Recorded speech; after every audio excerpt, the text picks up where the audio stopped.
Hello and welcome back. Today we are diving deep into the absolutely fascinating, complex, and let's be honest, often dramatic world of ancient Egyptian gods and goddesses.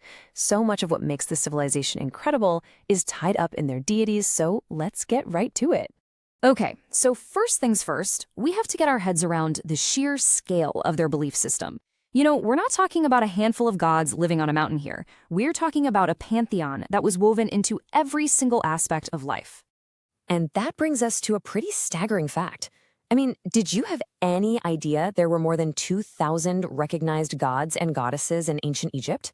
It's an almost unbelievable number, and it tells you so much about their culture. That's right, over 2,000. This incredible complexity shows you just how central religion was to everything. See, as Egypt grew and different towns came together, their local gods were often absorbed into the main state religion. This created a spiritual world that was just as rich and detailed as the physical one they lived in along the Nile. So what this all means is that the ancient Egyptian religion was polytheistic, and that's a really core concept for everything we're about to talk about. This belief in many, many gods allowed for this vast interconnected web of myths and rituals, which we're about to jump into. So where do you even start with 2,000 gods? Well, let's begin with the big ones, the foundational gods.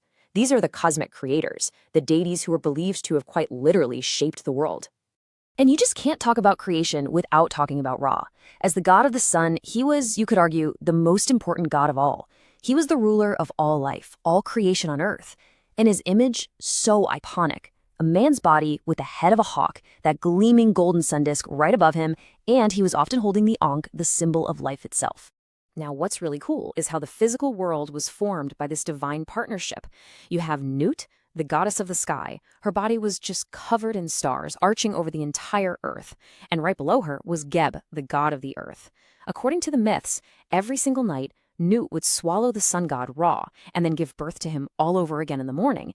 And Geb, get this, it was said his laughter caused earthquakes. And together, these two were the parents of some very, very famous children. All right, so from the world of the living, we're now going to shift our focus to something that was, arguably, even more central to Egyptian belief, the journey to the next world. Let's meet the gods who ruled the afterlife. First up, we have the iconic god of the dead, Anubis. He wasn't just a ruler, he was more like a guide, a caretaker. He oversaw the absolutely crucial process of mummification. His distinctive jackal head is one of the most recognizable images from ancient Egypt, period. Priests would even wear these incredible Anubis masks during their ceremonies to kind of channel his divine presence. So, while Anubis prepared the body, it was Osiris who actually ruled the underworld. Now, you might think the god of the underworld would be the scary, grim figure, but not Osiris. He was actually seen as this benevolent ruler who helped guide souls to the Egyptian version of paradise. Oh, and his family connections? Super important. He's the husband of Isis and the father of Horus, which is central to one of Egypt's greatest stories. And this just goes to show Egyptian myths were not simple little tales. No, they were epic sagas. So now, let's dive into a divine family drama that is packed with power, betrayal, and a huge struggle for kingship. Okay, so let's set the stage. Remember Nut and Geb, the sky and the earth? Well, here are their kids. You have Osiris, who became king of Egypt, Isis, who was both his sister and his wife, and then there was their brother Seth. This family tree is the foundation for the whole epic conflict. And here is where it all goes wrong. Seth, the god of chaos, became just incredibly jealous of his super popular brother Osiris, and that jealousy festered until he came up with a plot, tricked Osiris, and murdered him, stealing the throne for himself. And that one single act of betrayal kicks off this huge, legendary conflict. But you know what? Seth totally underestimated his sister, Isis. As the goddess of magic, healing, and motherhood, her power was just immense. I mean, it was believed she could cure any sickness and even bring the dead back to life. So, fueled by love for her husband, she used her incredible magic to resurrect Osiris, just for long enough to conceive their son Horus.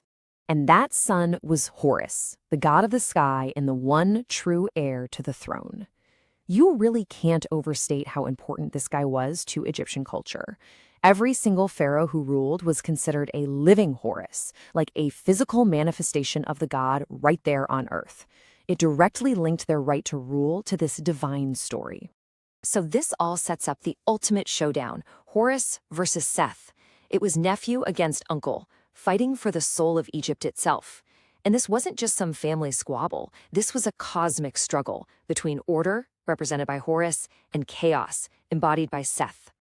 So, beyond this huge family drama, the pantheon was just packed, with gods overseeing every little part of life.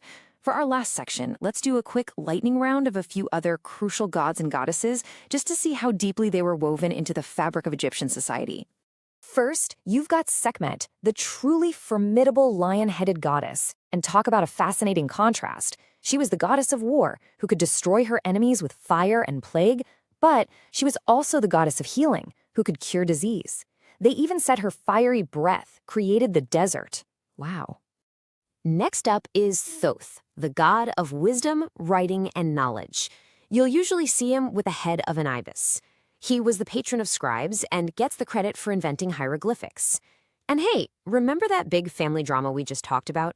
Well, Thoth played a key role there too.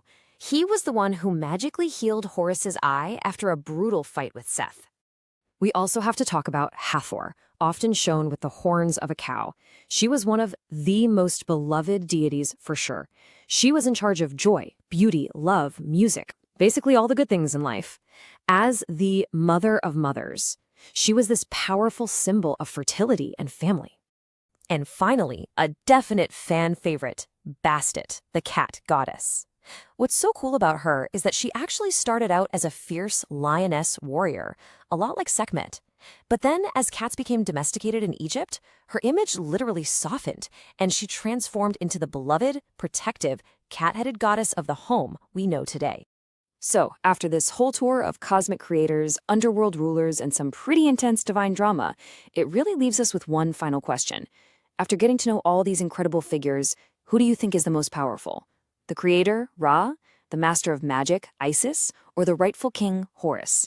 It's a tough call, right? And honestly, there's no single right answer. Thanks so much for joining me for